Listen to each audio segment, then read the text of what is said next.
आप लोग देख रहे होंगे कि हिमाचल प्रदेश में आपके विधानसभा चुनाव हैं और अभी वर्तमान में यहाँ के मुख्यमंत्री कौन हैं?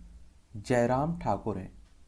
तो हम लोग क्या करेंगे कि जयराम ठाकुर के बारे में एक सामान्य जानकारी देख लेंगे और अभी तक इनका राजनीतिक सफ़र क्या रहा है, इनका पारिवारिक बैकग्राउंड क्या है, इनकी एजुकेशन क्या है, इस पर भी हम लोग बात कर लेंगे। और आने वाले भविष्य में इनका राजनीतिक सफ़र क्या रहता है, ये तो हिमाचल प्रदेश की जनता तय करती है। तो आने वाले चुनाव में जो भी हाल होगा वो आपके सामने रहेगा और इसके लिए अच्छी बात रहती है कि आप लोग कम से कम एक न्यूज़पेपर फॉलो करते रहा करिएगा, वहाँ से जानकारी मिलती रहती है। और वैसे भी आजकल आप लोग सोशल मीडिया पर एक्टिव हैं तो वहाँ से भी जानकारी प्राप्त करते रहते हैं। ये हैं जयराम ठाकुर और इनका परिवार है। आप देखिए जयराम ठाकुर का, इनकी पत्नी, इनकी 2 बेटियां और ये जयराम ठाकुर देखने को मिलेंगे। अगर हिमाचल प्रदेश की बात करें तो आप देखेंगे शिमला यहाँ की राजधानी है। क्या? शिमला यहाँ की राजधानी देखने को मिलेगी। और दूसरी राजधानी यहाँ की क्या है? दूसरी राजधानी है धर्मशाला। क्या है? धर्मशाला। शिमला ग्रीष्मकालीन राजधानी है और धर्मशाला शीतकालीन राजधानी है। इसे 1 नवंबर 1956 में केंद्र शासित प्रदेश बनाया गया था और राज्य का दर्जा मिला था 25 जनवरी 1971 में। इसकी अंतर्राष्ट्रीय सीमा चाइना से लगती है, तिब्बत वाले हिस्से से। और राज्यों में अगर आप देखें तो लद्दाख हो गया, जम्मू कश्मीर, पंजाब, हरियाणा, उत्तर प्रदेश, उत्तराखंड से सीमा लगती है।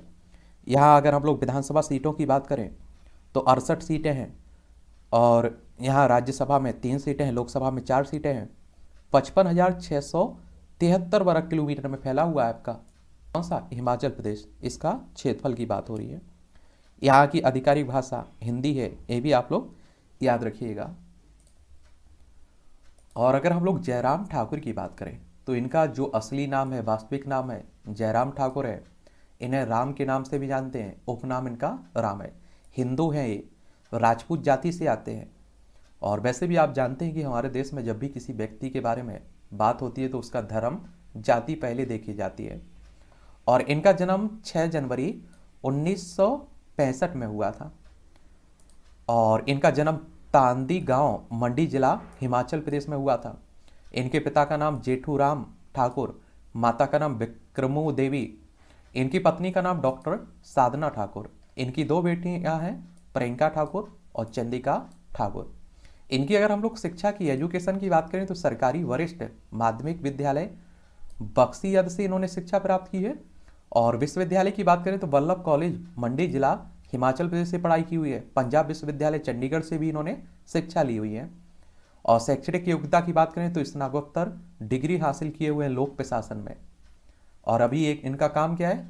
भारतीय राजनेता है, पॉलिटिशियन है और भारतीय जनता पार्टी से जुड़े हुए हैं।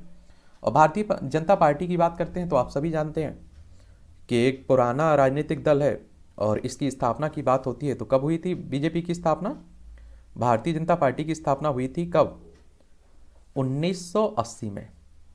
कब? 6 अप्रैल 1980 में। ठीक है। पहले आप देखिए कि भारतीय जनसंघ हुआ करता था, उसी से निकली हुई फिर जनता पार्टी हुई, जनता पार्टी से ये निकल के आई आपकी। अगर हम लोग जयराम ठाकुर की राजनीतिक यात्रा देखें और जिसके कारण हम लोग इनके बारे में जान रहे हैं, राजनीति के कारण ही, तो 1986 में हिमाचल प्रदेश के अखिल भारतीय छात्र परिषद के सचिव, संयुक्त सचिव बनते हैं। ये आप लोगों ने कॉलेज में आप लोग पढ़ते होंगे तो ABVP के बारे में पढ़े होंगे। और ABP यानी कि अखिल भारतीय विद्यार्थी परिषद की बात हो रही है। और इसकी स्थापना की अगर बात करें, बीजेपी से जुड़ा हुआ संगठन माना जाता है। 9 जुलाई 1949 में इसकी स्थापना हुई थी। मुंबई, महाराष्ट्र में इसका हेडक्वार्टर देखने को मिलेगा। ठीक है। हिंदू राष्ट्रवादी राष्ट्रीय स्वयंसेवक संघ से संबंध रखने वाली दक्षिणपंथी अखिल भारतीय छात्र संगठन है। फिर आप देखिए 1989 से 1993 तक जम्मू और कश्मीर में ABP के आयोजन सचिव रहे हैं। 1993 से 1995 तक हिमाचल प्रदेश में भारतीय जनता पार्टी युवा मोर्चा के राज्य सचिव रहे हैं। 1998 में हिमाचल प्रदेश विधानसभा के लिए चुने गए, यानी कि पहली बार 1998 में ये विधायक बनते हैं। और विधायक की बात करते हैं तो आप सभी को मालूम है कि आपकी उम्र कम से कम 25 साल होनी चाहिए अगर आपको MLA विधायक का चुनाव लड़ना है। और इसकी अधिकतम उम्र कोई सीमा नहीं रखी गई, कभी तक आप लोग चुनाव लड़ सकते हैं। और एमएलए का चुनाव डायरेक्ट जनता के द्वारा होता है।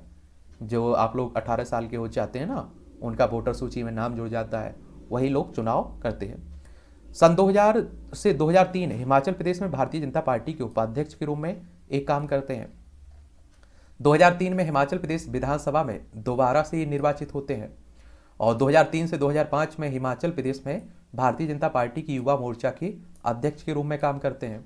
2007 में हिमाचल प्रदेश विधानसभा में फिर से निर्वाचित होते हैं और 2012 में हिमाचल प्रदेश विधानसभा के लिए चौथी बार विधायक बनते हैं।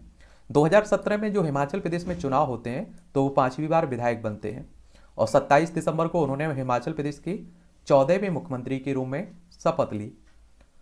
तो ये इनका ये राजनीतिक सफर हो गया अभी 2022 तक। अब आप देखिए इन विधानसभा चुनाव में, 2022 के विधानसभा चुनाव में इनकी पार्टी को इनका क्या रिजल्ट रहता है, ये तो आने वाला वक्त ही बताएगा।